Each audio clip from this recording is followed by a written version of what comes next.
Good morning student. आज के class में हम लोग डिस्कस करेंगे एटॉमिक स्ट्रक्चर का एक और इम्पॉर्टेंट टॉपिक जिसका नाम है इलेक्ट्रोमैग्नेटिक थ्योरी ऑफ रेडिएशन। सबसे पहले हम लोग समझेंगे इलेक्ट्रोमैग्नेटिक थ्योरी ऑफ रेडिएशन क्या है। तो इसको समझने के लिए चार मेन पॉइंट्स हैं और ये चार मेन पॉइंट्स क्या है कि किसी भी सोर्स से एनर्जी का एमिशन जब होता है तो वो कंटिन्यूस होता है, रेगुलर तरीके से होता है। और जो इलेक्ट्रोमैग्नेटिक वेव होते हैं उसमें दो डिफरेंट फील्ड प्रेजेंट होते हैं, एक इलेक्ट्रिक फील्ड और दूसरा मैग्नेटिक फील्ड। दोनों फील्ड एक दूसरे का परपेंडिकुलर ऑसिलेट करता है। तीसरा पॉइंट है इलेक्ट्रोमैग्नेटिक रेडिएशन का जो स्पीड है वो लाइट के स्पीड के बराबर होता है। इलेक्ट्रोमैग्नेटिक रेडिएशन को प्रोपागेट करने के लिए किसी मीडियम का रिक्वायरमेंट नहीं होता है। तो हर वो रेडिएशन जो कंसिस्ट करता हो इलेक्ट्रिक फील्ड और मैग्नेटिक फील्ड, उसे हम लोग इलेक्ट्रोमैग्नेटिक रेडिएशन या इलेक्ट्रोमैग्नेटिक वेव के नाम से जानते हैं। बहुत सारे एग्जांपल्स हैं इलेक्ट्रोमैग्नेटिक रेडिएशन के, जैसे x-ray, cosmic ray, gamma ray, radio wave, microwave. ये सारे डिफरेंट टाइप्स के इलेक्ट्रोमैग्नेटिक रेडिएशन की कैटेगरी में आते हैं या इन्हें इलेक्ट्रोमैग्नेटिक वेव के नाम से जाना जाता है। अब हम लोग यहाँ पर डिस्कस करेंगे कुछ इम्पॉर्टेंट प्रॉपर्टीज़ ऑफ वेव के बारे में। सबसे पहला प्रॉपर्टी है वेवलेंथ। वेवलेंथ को कैसे हम लोग समझेंगे कि जब भी कोई वेव्स का फॉर्मेशन होता है, किसी भी तरह का वेव का फॉर्मेशन अगर हो रहा है तो उसमें क्रेस्ट यानी पिक और ट्रफ यानी डेप्थ पार्ट जनरेट होता है। दो रेगुलर क्रेस्ट के बीच का जो डिस्टेंस है that is known as wavelength, या दो रेगुलर ट्रफ के बीच का डिस्टेंस को ही हम लोग वेवलेंथ कहते हैं। वेवलेंथ को लैम्डा से डिनोट किया जाता है और इसका एसआई यूनिट एंगस्ट्रम होता है। 1 angstrom equal to 10 to the power -10 metre.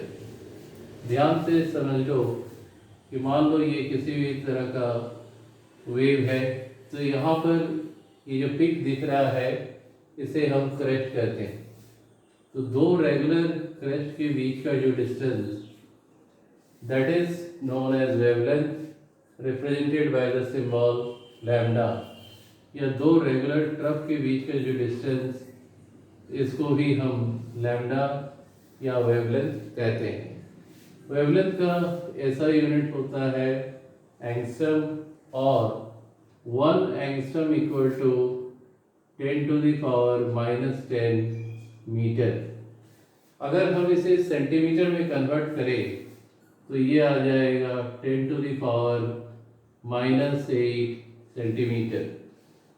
Angstrom को हम लोग A0 साइन से रिप्रेजेंट करते हैं, और एंगस्ट्रम जो है वो डिटरमाइन करता है वेवलेंथ। और 1 एंगस्ट्रम इक्वल टू देख रहे हो 10 to the power -10 metre. Centimetre में कन्वर्ट करने पर it will be 10 to the power -8 centimetre. अगर शॉर्टर वेवलेंथ के लिए हम लोग यूज करते हैं NM। NM stands for nanometre, और 1 नैनोमीटर इक्वल टू होता है 10 to the power -9 मीटर। इसको सेंटीमीटर में कन्वर्ट करने पर 10 to the power -7 सेंटीमीटर। इसके अलावा वेवलेंथ का एक और यूनिट होता है PM यानी picometre. 1 picometre equal to 10 to the power -12 metre, और सेंटीमीटर में 10 to the power -10 सेंटीमीटर। तो ये डेफिनेशन अच्छे तरीके से आप लोगों को समझ में आ जाना चाहिए। वेवलेंथ के बाद नेक्स्ट प्रॉपर्टी है किसी भी वेव का फ्रीक्वेंसी। फ्रीक्वेंसी का डेफिनेशन क्या है?